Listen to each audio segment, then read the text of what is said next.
Woodrow Wilson believed in what he called common counsel.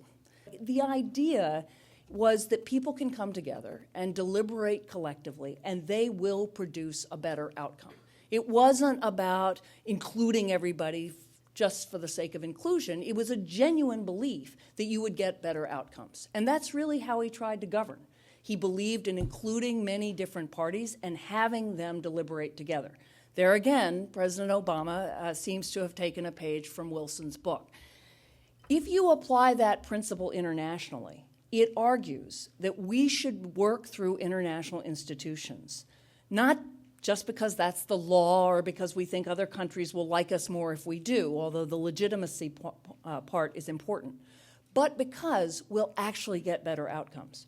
We would have gotten a better outcome in Iraq if we'd really listened to other countries in the United Nations. There were many countries, many of them our allies, telling us that there were not weapons of mass destruction, or at least we should look much harder before we decided that there were. Now, you need a lot of reform of a lot of the current institutions to get there, and I'm not going to talk about that just now. But I will say that the principle that you need to work through those institutions and that you really have to accept their constraints because they're in your interest. Woodrow Wilson said openly to Congress, you just can't believe that the United States can just go its own way. Those constraints are in our interest.